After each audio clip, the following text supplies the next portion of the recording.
Welcome back to the channel, Crypto Tro. I am Crypto Tro, bringing you the latest and the greatest in cryptocurrencies. And today, we're going to talk about one of my favorite projects again, Defi Kingdoms, man. And they are doing some exciting things right now, doing some major things with the crystalvale launch. We already know we're on Serendale right now, but when Defi Kingdoms goes to Avalanche, it's gonna be major. And I'm gonna just get into getting ready for the Crystal Veil launch on Avalanche, man. So we're gonna get into that, talk about a couple of new updates, and also talking about how you will be able to send your heroes into Crystal Veil and get some rewards. And maybe your heroes might won't come back, man. But we're gonna talk about all of that today. But before we do, make sure you like this video, subscribe to the YouTube channel. I appreciate everybody for tuning in. Y'all are some real ones. And I got to say this too. This is not financial advice. This is just giving my personal opinion on the cryptos that I personally invest in.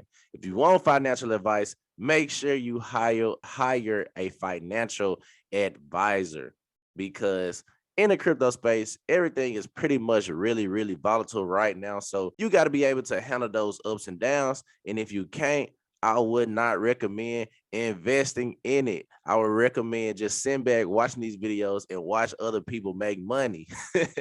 but but for real though, on the real tip, make sure you always know why you're investing in something. Make sure you have conviction in whatever you invest in and have some type of thesis behind why you are investing in what you are investing in. So enough of the small talk.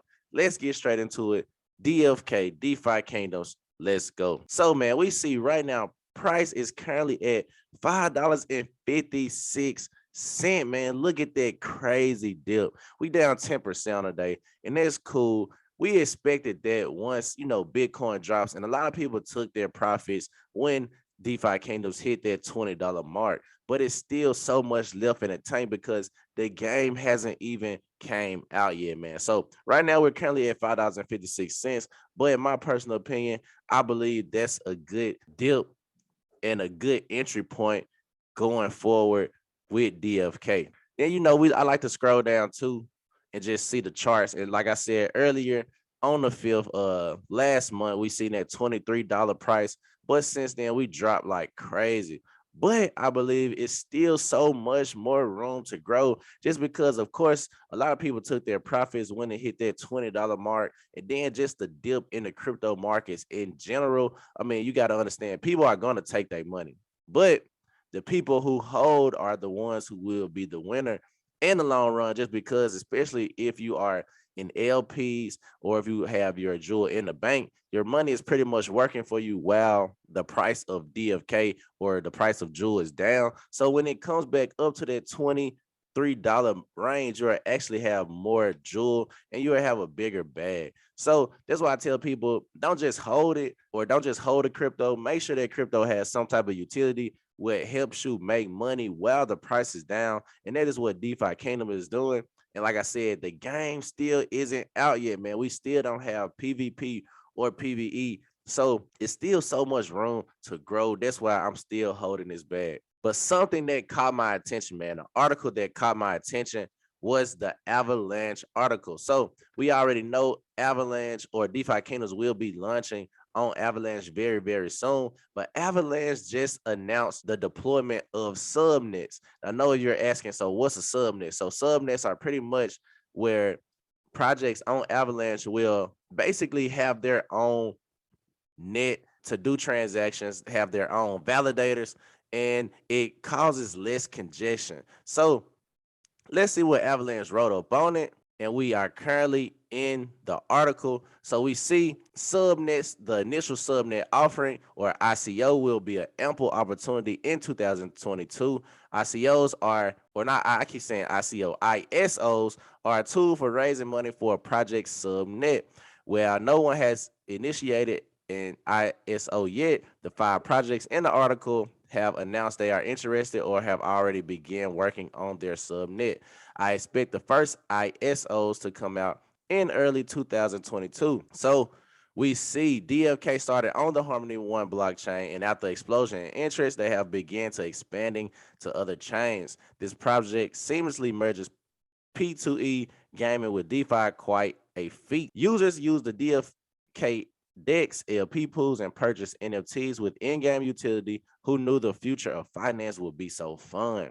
Then we start to see quickly DFK realize the value of a subnet could bring to its users. Their subnet will increase the speed of transactions, decrease time to finality, and prevent congestion since each subnet has its own set of validators. So basically, we know on Harmony One right now, by being on the Harmony One mainnet, by being 60% of Harmony One's mainnet, it is congested. It's making Harmony One's blockchain really congested. And that's a problem right now because you want to have a smooth transaction when you playing these P2E games.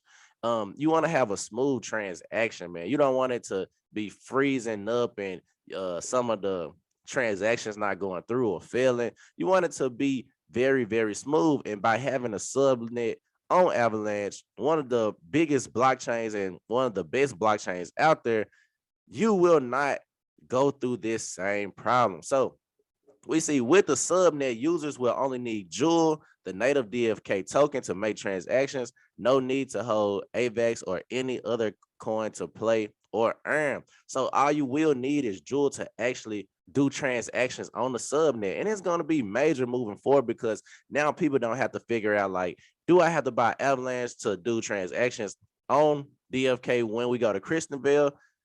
Well, now all you have to do is bridge over your Jewel and you'll be able to do transactions on the DFK subnet, man. That's going to be major. So I'm looking forward to the DFK subnet. And that's just one of the reasons why I'm preparing myself to go to crystalvale, man. So the preparation is happening as of right now. And I want to give another update on some of the things they said at DFK Day. If you don't know, DFK Day was in East Denver, and the DFK team pretty much had some alpha announcements, man. So this was earlier this week, and these announcements are really major because we know now what we can expect sending our heroes to crystalvale. So Hubert basically said, hey guys, behind me is the promotional video we put together for the journey to crystalvale.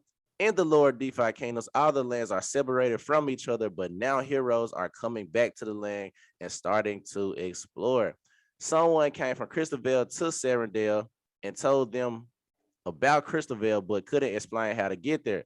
But what the journey is allowing heroes to find a safe route to crystalvale. So people are going to submit their heroes on this journey based on the rank and the quality of the hero. It will have a greater chance of survival. Based on rewards, there will be crystal airdrop to those that survive. We will do a Gen 0 raffle for 25 Gen 0 heroes, and you'll get a ticket tied to the quality of heroes you send. So Frisky said, I'll just interrupt and say for Serendale, we had 2,000 Gen Zeros that we sold, and people have asked about crystalvale and how we are going to make it fair. Our strategy is to incentivize in-game things to use them as rewards rather than just being sold to reward current players in Serendale. They will also give an XP bar for heroes that go and come back.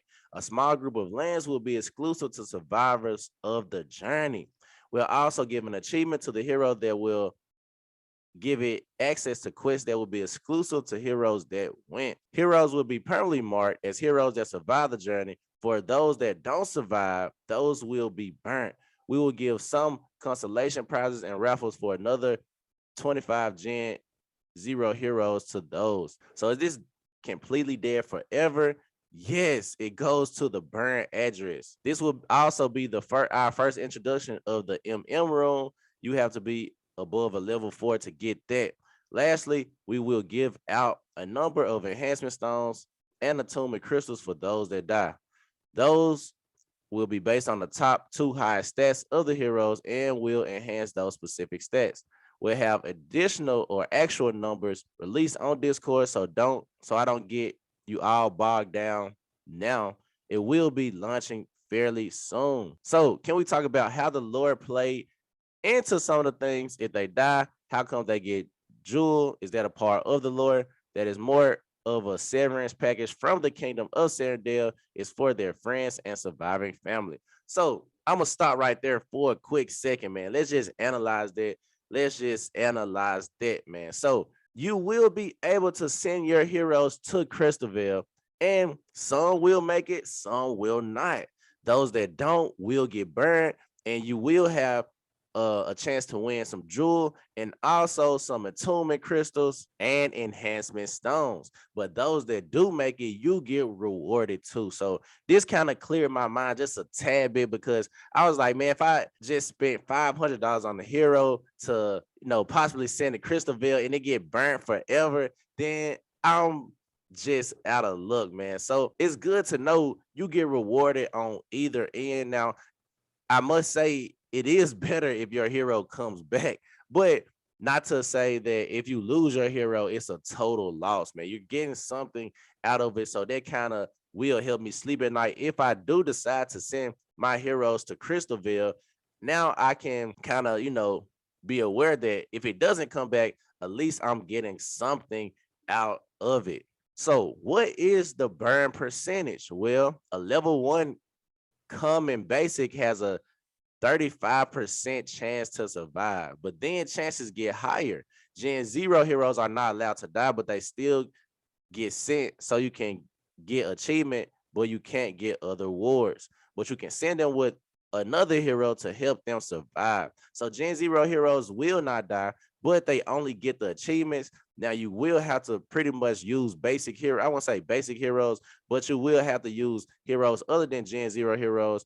And if you have higher level heroes, then your chances of surviving are higher. So even 35% is a good chance, in my opinion. I mean, it's less than 50%, but that's just a level 1 common basic.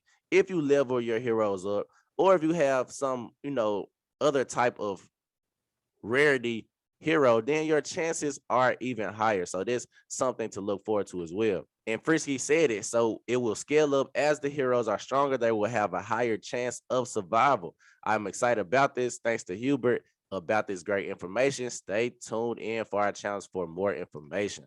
So this article is kind of long. If you want to read the full article, you can go to the Defi Kingdoms Twitter page and just really click on the Medium and read the entire article. But I just wanted to show you about the heroes and really preparing for, crystalvale. One thing too, I wanted to show, like yesterday or 2 days ago, Frisky Fox made an announcement on the Discord, and he said crystalvale is getting very close. Soon players will be able to sign their heroes up at the docks to go on a journey.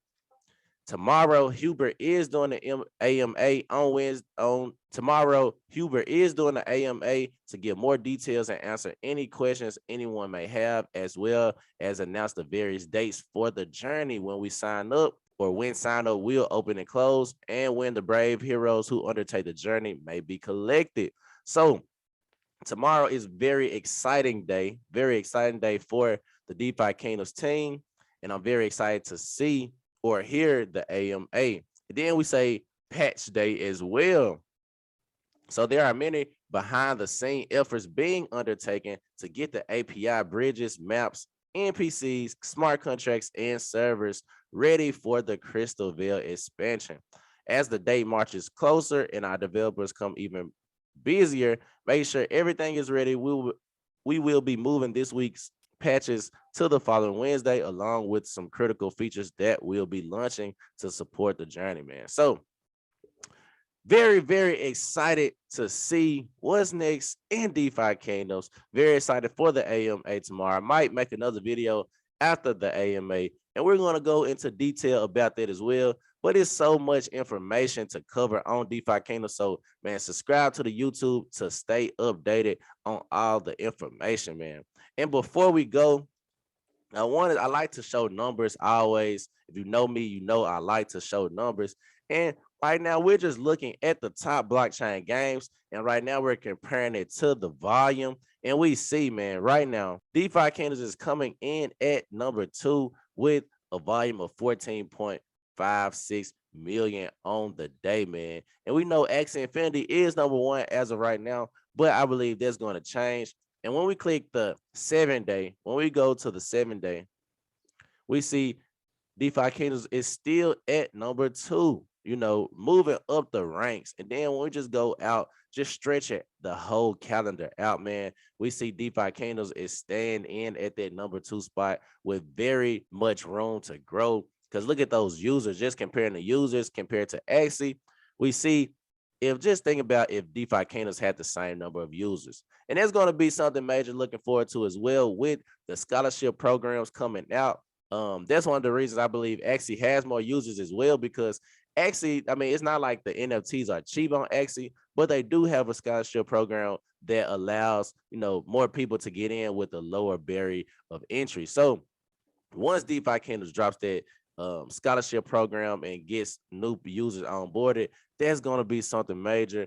And I believe the users are going to just go crazy. We're going to see a new influx of users and just people who can now afford to play the game, man. So before we go, I just wanted to do a little fun, something fun too, though. I want to do something fun and just wanted to do something fun and really just show the castle, man. It's some new updates in the castle. We got the land auctions. I know I showed there before. You can view all the land and just see, what's for sale, man. If you wanted to get and buy some land, I know the land is high than a mud right now. So you can tap in and see if you want to buy some land. Then we just got some new things over here. We got the Jester that's coming soon. Very excited to see that. But also, when we go to the marketplace, man, we now have a stylist. So with the stylist Sandra, you can actually change your profile picture. So you can change it to however you want it to, and you can also change it to your heroes. So that's cool. I think I'm gonna change it to this little demon dude. He look cool. So you can change it, update your profile picture, and then voila, you confirm it in MetaMask. So now voila, you can see my profile picture in the left side, top left corner. So that's how you can change your profile picture. There's so many new updates coming to DFK, man. And I'm just loving everything they're doing, all the new stuff. It's hard to really announce every single thing. So if you want to stay up to date, make sure you join the Discord channel, man. And make sure you follow DFK on Twitter as well. That's where you will get a lot of information. Like I said, their ad name is at DeFi Kingdom. So this is where you get the alpha information. And also, too, DeFi Kingdoms is actually doing something where you can have your Bored Ape as a profile picture on DFK with the cross-chain NFT passport, man. So there's going to be major, and the first 100 people to do it will receive 50 jewels. So I'm not sure how many people have done it so far, but hey, receive that 50 jewel, man, if you got a Bored Ape, because why not? You know what I'm saying? So that's my video for today, man. Crypto Tro. I am Crypto Tro. Make sure if I added value to you today, like this video and subscribe to the YouTube channel. That's my video for today. I'm out of here.